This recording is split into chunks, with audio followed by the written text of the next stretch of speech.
All right, we are back now.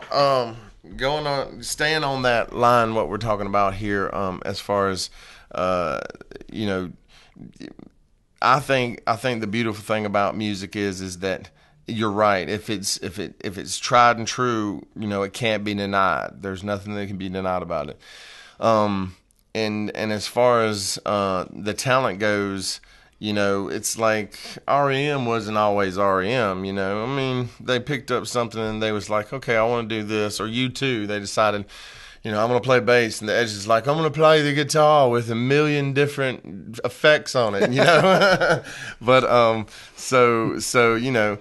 I give props to anybody that's willing to get on stage. Although, if you get on stage and then you get off stage and you ask me my honest opinion whether you should be on stage or not, if you're not prepared for the honest answer, you probably shouldn't ask me, because I'm definitely going to give you an answer if you ask me. Now, if someone sucked on stage, I'm not going to go out of my way to let them know that they sucked. Right. Although,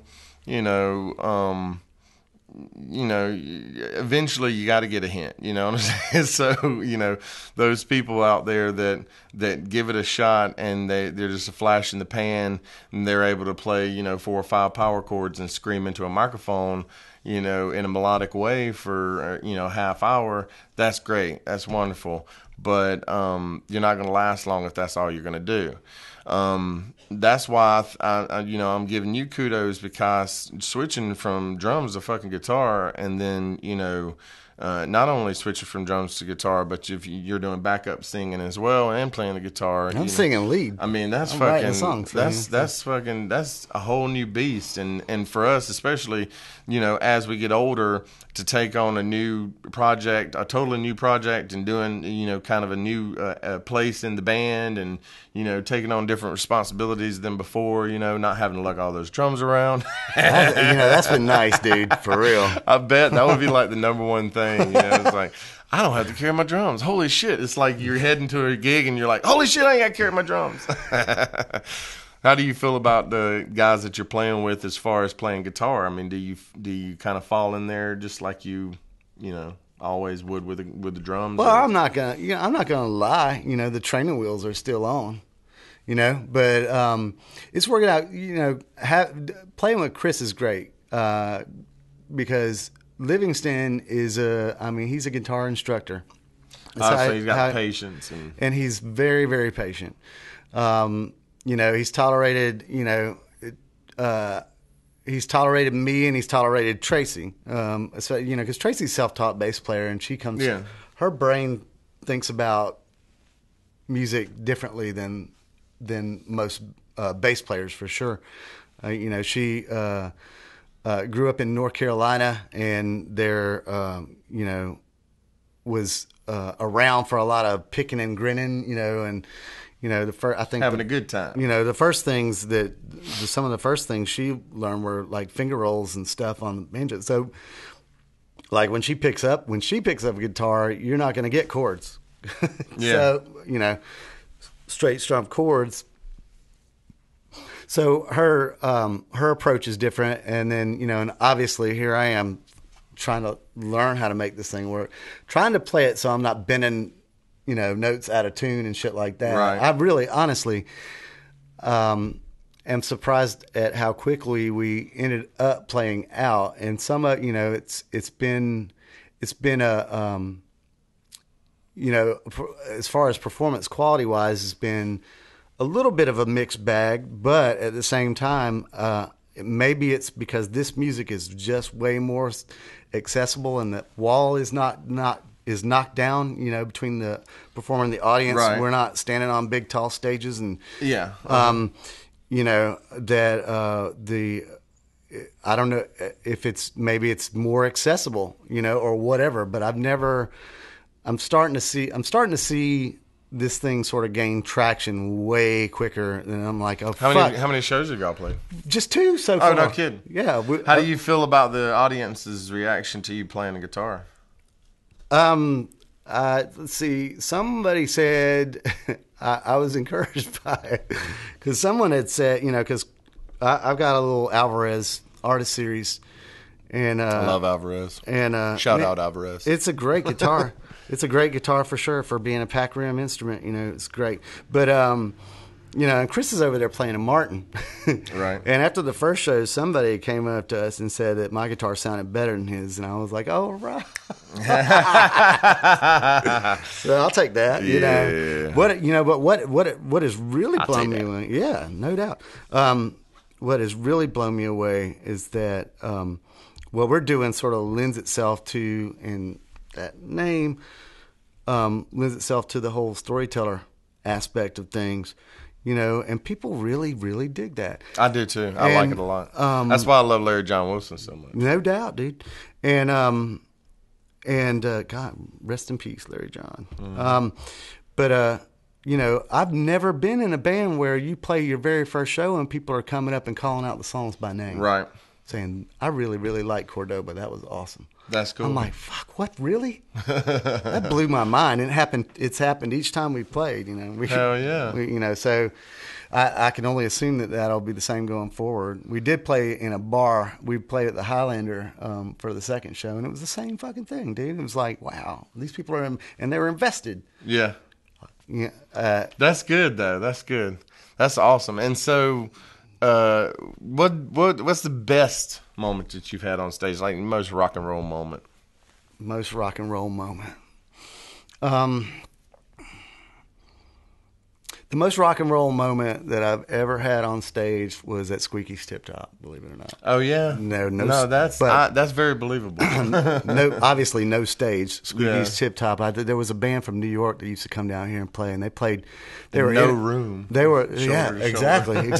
They played Squeaky's, and they got a couple of times, and they had a big feature in Esquire magazine where they were interviewed about it, and they said that Squeaky's Tip Top. They were asked about their favorite places to play, and they mentioned Squeaky's, and they're like, sometimes it's a place with a big stage, it's like, playing Fox Theater in Atlanta or, something like that, the Knitting Factory. And then sometimes it's a little place like Squeaky's Tip Top in Augusta, Georgia, which is nothing more than a gin mill with a tool shed. It really is. It was, yeah. So the biggest rock and roll moment, I think, was there. I was playing at Mary Jane Jones, and we really, honestly, at that point, just kind of, it was like just everything was just out of reach. We had a record was blowing up the fucking radio, and we had just, and it was mastered by fucking Larry Nix at Ardent Studios, same guy who mastered fucking Big Stars records. Yeah. Who previously worked at Stax. Were like, fuck, it's on now, Jack. And there was a radio station, the last time we had a radio station that played alternative music, Channel Z 95. Yeah, I remember that. Had a fundraiser around Christmas time called a Jingle Jam. Yeah. And we were the last band of the night. I forget who else played or whatever, but I just remember looking out, and we're pressed for time. We're running up against the deadline, man. It's about to be like time for everybody to vacate the bar, and it was a sea of people from front to fucking back. And we started off with Turn It On, a Flaming Lips song that's got just real chugging beat. Yeah.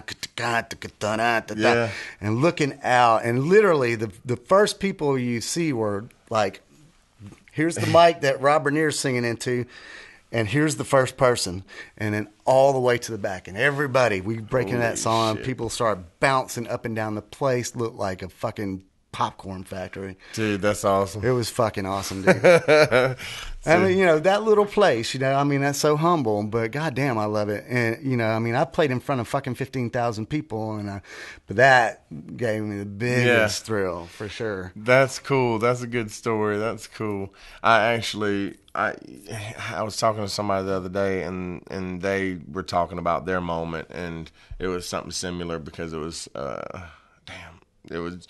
it was somebody that has played with Keith. I can't remember his freaking name. I think his name's Greg or something like that. Greg. Anyway, but he's toured all over and done big things. And he's like, one of the best shows I ever played was years ago with jar of flies or jar of clay of something Jars of clay, something like that down at Joe's Underground.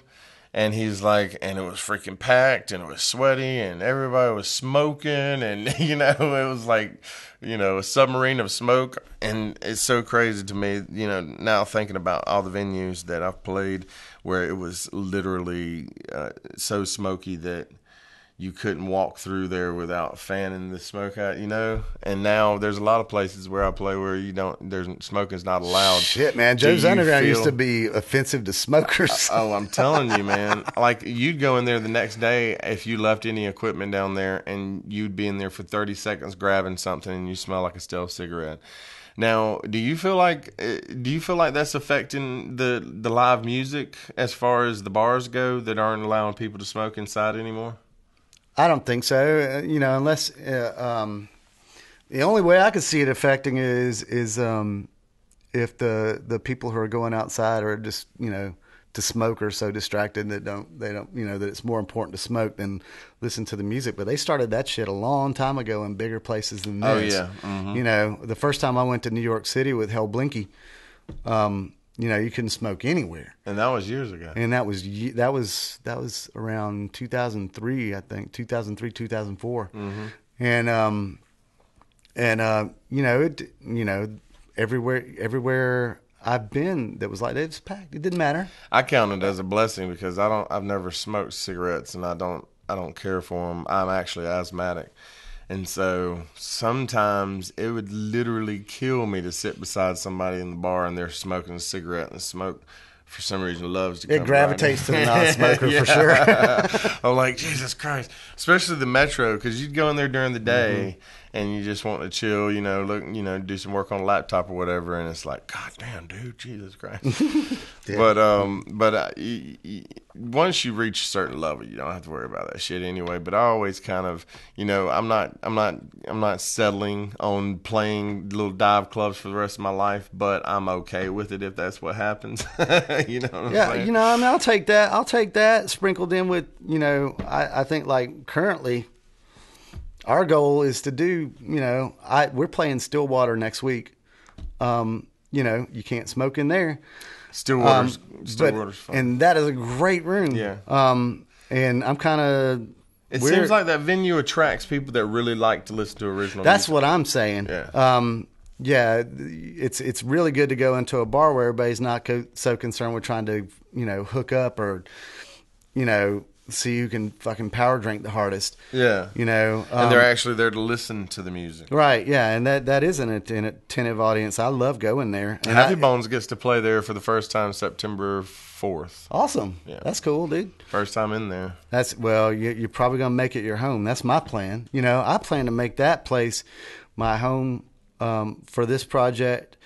And, if we play there once every 6 weeks or every couple of months, and then what I really want to start hooking up is house concerts, living room shows, not punk rock. No. I know what you're saying. Yeah, kind of like the dude with the downstairs live. Chuck Williams is his name. Mm-hmm. Not related to Chuck from the radio. Hey, Chuck. Right. Hey Chuck, what's up?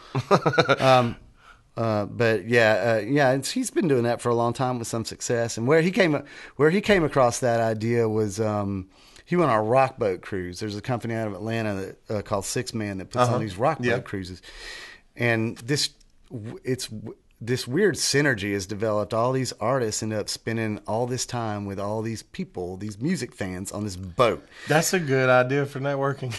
Now I think about it. And you're trapped on a boat. Fucking A. They can't jump off and swim home, But so he was really impressed by that. So he wanted to start doing that kind of thing at his house. So he puts them on in his basement. That's awesome. I think that's a really fucking good idea too, man. And he's got some pretty good artists coming through, or he has. He does, and his taste is. See, I've talked with him about it, and being on the rock boat sort of shaped his taste. He was looking for artists that had done or doing or previously done rock boat cruises. And expand it out so it's all in the singer-songwriter realm, which is fine. Eddie's Attic kind of deal. Which I love. Yeah, but but it's very exclusive. Like invite only. I like that part too. Yeah, he's got an email list, and whenever he posts a show, within 24 hours, it's sold out every time. But anyways, let me take a quick break. I'm going to Sure. continue talking about this because this is interesting to me, and we'll keep it rolling.